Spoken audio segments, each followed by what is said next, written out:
Salut, c'est Chéline et aujourd'hui je vais te montrer les instruments les plus sympas dans Ableton Live et surtout comment les utiliser correctement et les faire sonner parce que c'est vrai qu'ils ne sont pas toujours bons d'office, il faut savoir un peu les retravailler et surtout sélectionner ce qui a du bon potentiel. On commence par mon instrument préféré, le grand piano. Donc tu vas dans la barre de recherche et tu t'assures que tu es bien dans la section instruments et tu tapes grand piano et tu vas le trouver tout de suite dans la liste. Et pourquoi est-ce que j'aime beaucoup cet instrument? Parce que la qualité du piano est plutôt correcte. Je m'en sers dans beaucoup de productions et c'est celui que tu as entendu dans la loupe juste avant.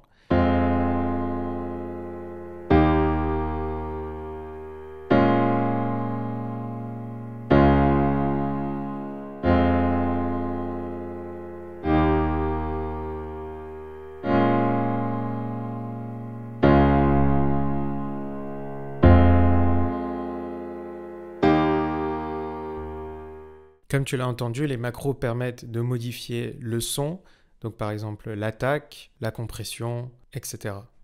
Et en fait, là, ce que tu as, c'est un device, donc c'est un groupement d'instruments et d'effets. Donc là, quand on clique sur ce bouton-là, on a exactement tous les instruments qui sont dans ce device. Donc ici, on a le grand piano qui est basé sur un sampler, c'est-à-dire plusieurs samples de piano, tout simplement parce que c'est très difficile de refaire un piano réaliste avec les synthés modernes qui sont bons pour les sons électroniques.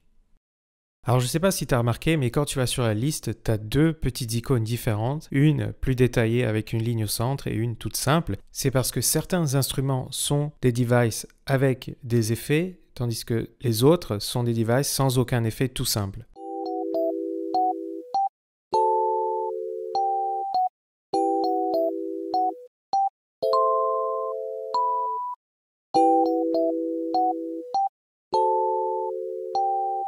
Et là, c'est vrai que si tu mets ça comme ça dans une production, c'est trop sec, c'est trop pauvre, c'est pas un son produit, un son travaillé, et pas besoin d'aller dans la complication. Là, je vais rajouter in delay avec echo et de la reverb, et tu vas voir, ça va tout de suite changer le son et donner quelque chose de beaucoup plus sympa.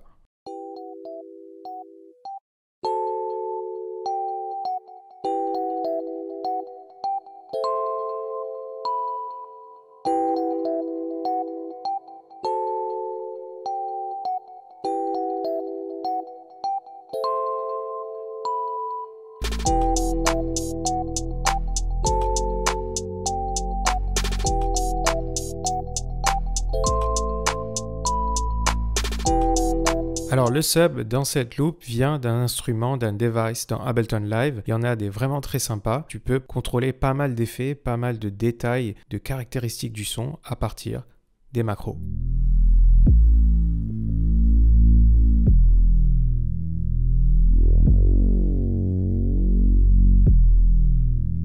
Alors il suffit de taper sub dans la barre de recherche et tu as quand même pas mal de choix avec chaque son de sub de 808 avec des caractéristiques assez intéressantes, que ce soit pour des styles électro ou des styles hip-hop.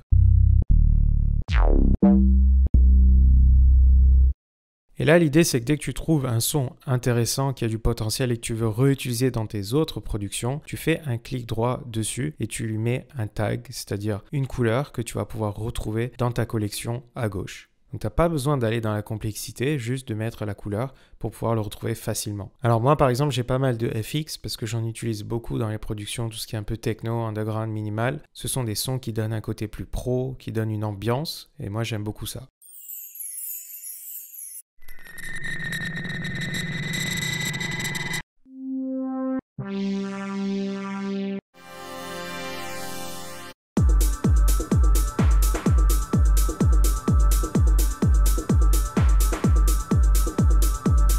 J'ai un avantage, c'est que je peux facilement changer la note et la faire accorder avec ma loupe. Alors bien sûr, Ableton met des noms device et des catégories, donc bass, lead, etc. Mais ça ne veut pas dire que ce son est uniquement fait pour des basses. Parce qu'à la fin, un synthé est un synthé et c'est toi qui décides comment tu veux l'utiliser. C'est pas le logiciel ou c'est pas eux. Mais écoute comment ce preset de basse fonctionne bien pour des notes basses, mais aussi pour des notes aiguës et donne un côté lead plutôt sympa.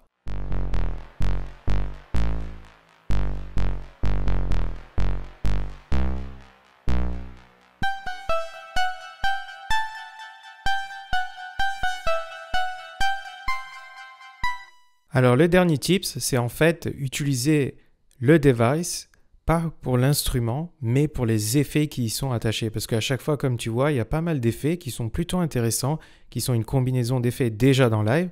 Et ce que je fais, c'est que j'enlève le synthé de base et j'utilise un synthé à moi, comme Vital par exemple, qui est un synthé de très bonne qualité et qui est gratuit. Et l'avantage, c'est que je vais dans un preset, j'enlève tous les effets et c'est les effets de l'audio rack, du device, qui vont affecter mon son. Et ça peut donner des trucs très sympas sans aller trop loin ou se casser la tête dans le sound design parce qu'une simple waveform va être affectée par tous ces effets et ça peut donner des sons intéressants. Là, on passe d'un son un peu vieillot, classique, à quelque chose de plus moderne qui peut à la fois fonctionner en électro et un son hip-hop, pop.